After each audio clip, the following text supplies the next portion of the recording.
Hello, good day to you. It's Talkin really, and this story is in Vox Pop.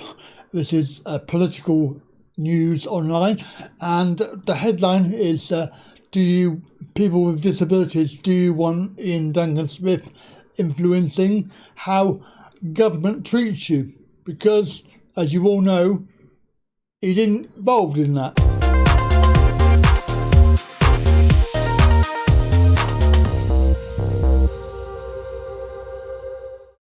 As you know, Iain Duncan Smith is the architect of austerity and the treatment of disabled people, the birthplace of universal credit and everything that's involved in that, and bringing into UC and food banks and things like this that have been a result of that. Even though he's not actually officially in the government itself, he is a Tory, and he's quite a prominent Tory. And as you look at this picture, the subtitle is Iain Duncan Smith. Apparently, he isn't demonstrating what he'd like to do to the throats of disabled people, although that isn't clear from his record. Iain Duncan Smith, his very name triggers hate and fear in people with long-term illnesses and disabilities in roughly equal measure. So the idea is that this story, people with disabilities, do you want Iain Duncan Smith influencing government, how they treat you? It is now 5 years since this person who wrote this article demonstrated that his department, the DWP, for which he was a senior prominent, the secretary, the actual architect of UC, has been responsible for that more than 100,000, it says there, but it's actually 130k now. 130,000 excess deaths of people claiming benefits. The deaths happened because he was Secretary of State and he changed the way that everything was done, the assessments, and he made it more difficult for people who deserve them to make a claim. And even those who were making a lawful claim, he took it off them by putting in two or three agencies that did his dirty work and gave people 0 points when quite clearly when they went to tribunal they were actually awarded it back at full price. So it makes you wonder, doesn't it?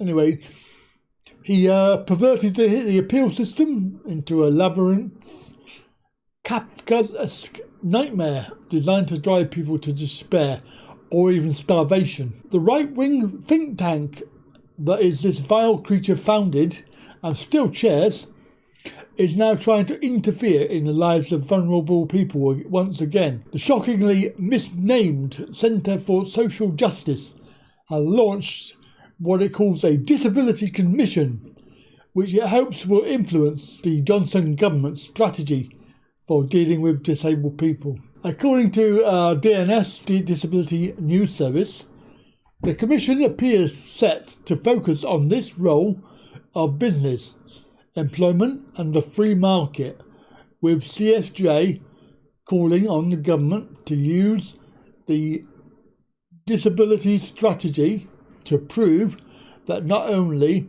a market economy delivers sustainable social justice in a way that enables everyone to realise their potential. So it seems the plan is to throw people with disabilities into a free market nightmare in which any skills they have will be ruthlessly exploited to make cash for the already rich, whilst paying them as little as possible. Remember when Lord Freud suggested paying disabled people as little as £2 an hour because they were not worth the minimum wage?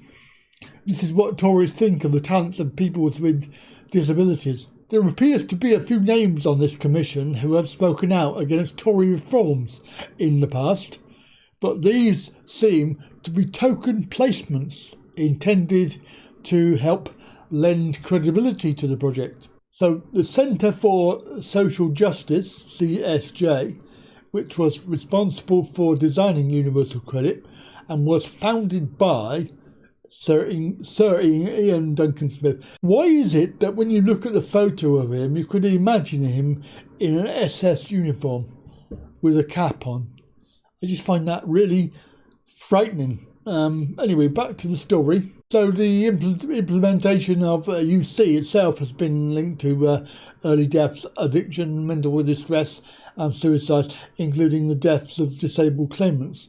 The boss of a homeless charity that provides services just a short walk from last year's Tory party conference said that universal credit had caused poverty levels that were a throwback to the Victorian era.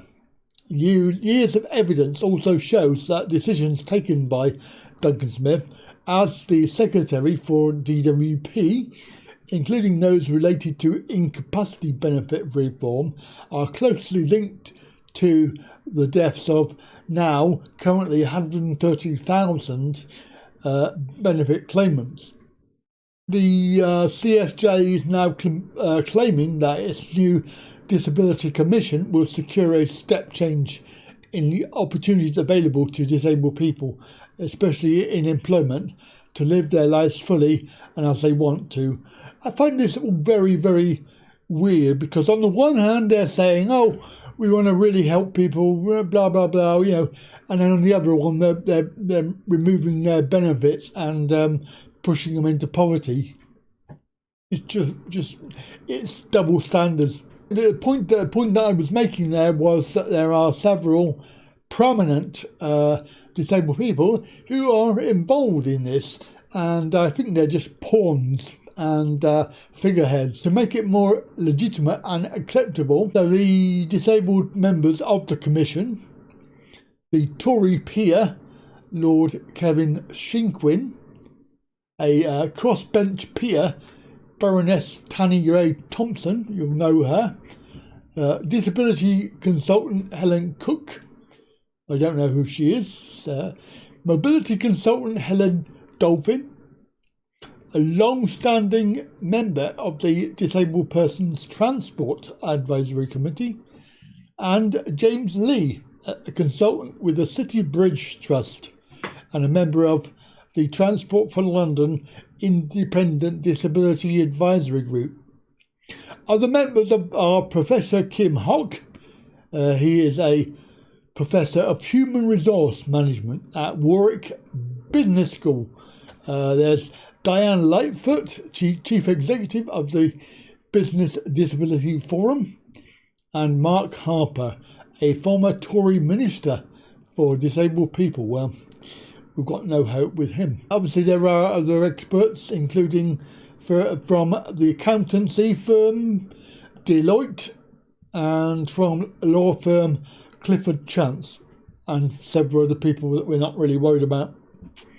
Now, obviously, Baroness Gray Thompson was widely praised for her speech criticising the government emergency coronavirus legislation in March. Said that she had joined the CSJ because of a desperate need for new social security legislation. Also, Dolphin, who had criticised past government social security reforms, said that she had decided to join the commission because she wanted to make a difference to the lives of disabled people, and the main driving force for doing so was the quality of the other commissioners and the important scope of the work. I mean, I don't understand why these people want to work with a turncoat architect of disabled persecution. Even though he's not currently the DWP, he is a Tory, and he was the leading member who introduced all of this stuff. And he cannot change. His leopard cannot change his spots, I'm sorry to say. So, I think this commission is, there you go. Have a good day, and bye for now.